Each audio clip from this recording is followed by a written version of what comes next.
Mirë, tani do ndalemi tek një informacion i orëve të fundit që ne vetëm pak më parë në fakt e përmendëm që ka të bëjë pikërisht me trafikimin e armëve të zjarrit nga Kosova drejt Tiranës. Nuk është rasti i parë, ne kemi parë që policia është përqendruar e themi në operacione të tilla dhe së fundmi është arrestuar një njerëz i cili në automjetin e tij kishte 12 pistoleta. Megjithatë më shumë informacione do të kemi në këtë moment me Sido Barka, i cili i them mirëmëngjes. Sido. Mirëmëngjes.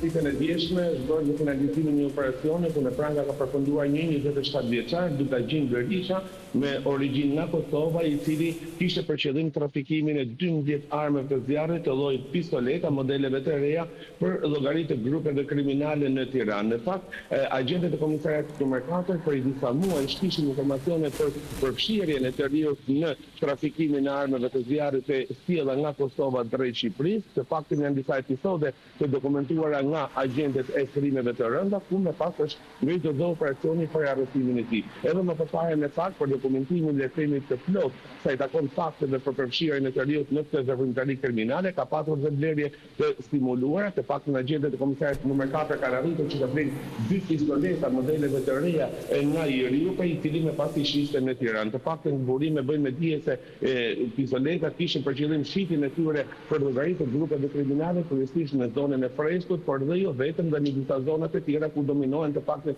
nga disa grupe rivale me njëri tjetrin sa i takon aktivitetit të tyre kriminal. Megjithatë, Iriu të paktën figuron me precedent penal në shtetin e Kosovës për të njëjtën veprimtari kriminale, pra i ka qenë i arrestuar më përpara për trafikun e armëve, nuk është hera parë i cili ai pra ka sjell armë zjarri në Shqipëri. Të paktën gjatë 2 viteve të fundit dyshohet se ka pasur disa herë le themi tentativa të tij ku i ka shitur për llogaritë të grupeve kriminale. Të paktën herën e fundit me finalizimin e operacionit ditës së djeshme është mbajtur në monitorim pra nga agentët e komisariatit nr. 4 që në momentin që është futur në pikën kufitare të Morinës, ku është ndjekur madje edhe me kamera inteligjente, por dhe me dron, i gjithë itinerari i tij deri në momentin që policia më pas e ka ndaluar dhe ku ka gjetur armë të fshirura në pjesën e motorit të makinës në pjesën e kopanës. Iriu në fakt merrte makina me qera, pra kishte një skemë le të themi për mënyrën se si i sillte dhe i fuste armët e zjarrit kryesisht nga pika kufitare e Morinës së Shqipërisë, i merrte makina me qera në shtetin e Kosovës dhe më pas nisej drejt Tiranës. Armët ai siguroi që të kishte në vende të padukshme, siç është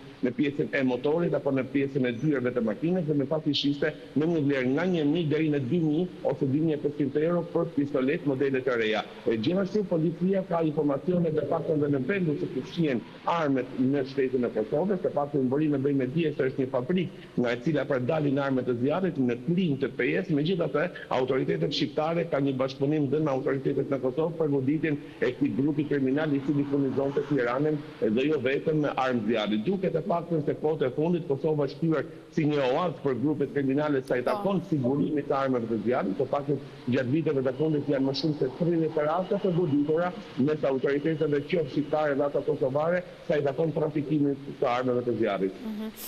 Si do ne tham pak më parë, këta agent kanë qenë të infiltruar, pra sinjalizimin e kanë patur në dogan apo jo? Pra si janë vënë ata në dieni të këtij të riu i cili posedonte këto armë në makinën e tij? Në fakt kanë qenë informatorë të ndryshëm të cilët i kanë dhënë informacione dhe grupit e timor të komisariatit nr. 4 për aktivitetin kriminal të Dugajin Berishës, 27 vjeçari i cili u arrestua ditën e djeshme. Muajt e fundit ai është mbajtur në monitorim dhe në përgjigje në momentin që ai vinte pra në Shqipëri, sa i takon aktivitetit dhe dokumentimit të tij, duke gjetur dhe prova për arrestimin e tij sa i takon për trafikimin e armëve të zjarrit. Kanë pasur informacione më herët policia ku e kanë mbajtur në investigjim. Ndaj agentët e komisariatit nr. 4, pra si agent të infiltruar janë përfshirë ku kanë arritur që të blejnë dhe 2 armë zjarri për nga Iriu në mënyrë që të dokumentojnë për dhe të kemë prova reale për arrestimin e tij dhe ai të përballet me akuzat në momentin që do të përballet me prokurorin dhe me gjykatat. Megjithatë, informacionet që ka pasur policia për le të themi aktivitetin e tij kriminal ka pasur dyshime dhe më përpara, pra gjatë 2 viteve të fundit dyshohet që Iriu pra ka sjell disa herë disa episode të ndryshme armë zjarri në Tiranë, ku më përpara ka rezultuar dhe i dënuar në shtetin e Kosovës për të njëjtin veprimtari kriminale. Sa vjeç është Iriu?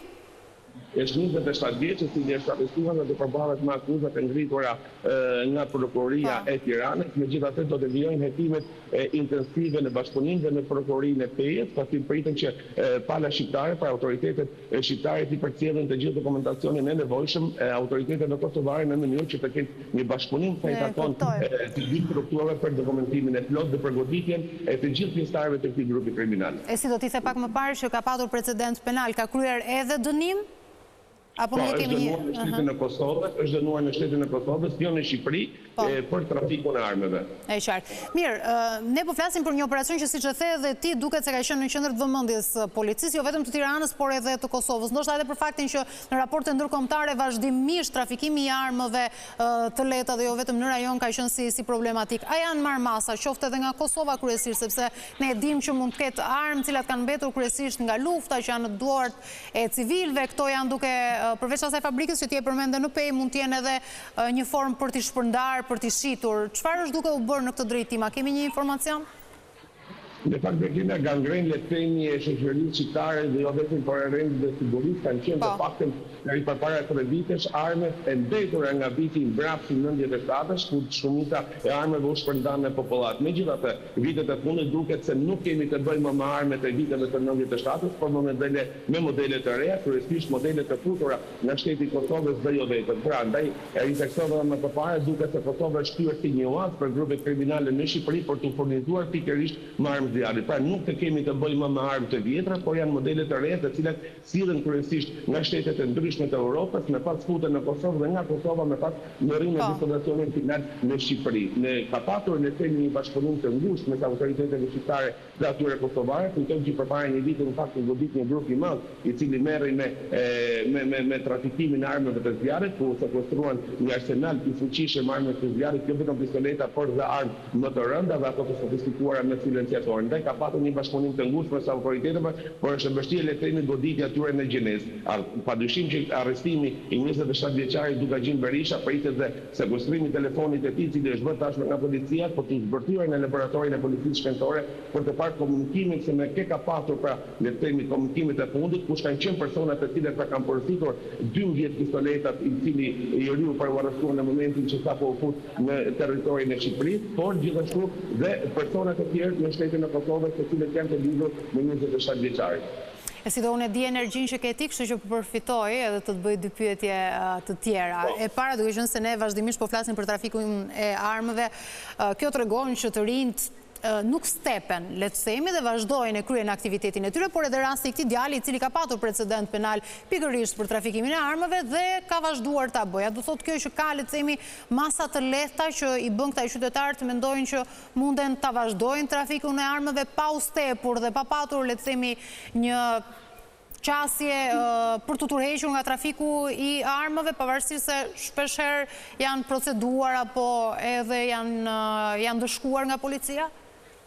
Në fakt vitet e fundit e paktën duket se ka pasur një rritje të numrit të personave të rinj kryesisht të përfshirë në lidhje me grupet kriminale sa i takon trafikimit të armëve të zjarrit kryesisht nga Kosova, të paktën herë të tjera policia e Tiranës ose antitrafiqit, por dhe puna e komisariatit numër 4 në Tiranë ka rezultuar dhe në zbërthimin e disa grupeve kriminale të cilët në shumë raste bashkëpunonin me njëri tjetrin, por dhe në raste të tjera nuk kanë patur lidhje me njëri tjetrin, pa kemi të bëjmë le të themi me një infrastrukturë kriminale sa i takon ngritjes të personave të cilët pasqyrojnë armë kryesisht nga shteti i Kosovës drejt Shqipërisë. Kjo për shkak se në pikën kombëtare të Morinës, sidomos gjatë fundjavëve mëngojnë dhe kontrolleve sa i takon verifikimit të personave, pra kanë gjetur le të themi një shtet të aftësirave ligjore për të kamufluar drejt shtetit të Shqipërisë me pas kontakte që kanë me grupet kriminale duke shitur armë të zjarrit. Megjithatë, ky ka qenë një shqetësim për autoritetet dhe për Ministrinë e Drejtësisë dhe jo vetëm për policinë dhe prokurorinë, ndaj është kërkuar nga shpërthimi i kodit penal duke rritur le të themi vitet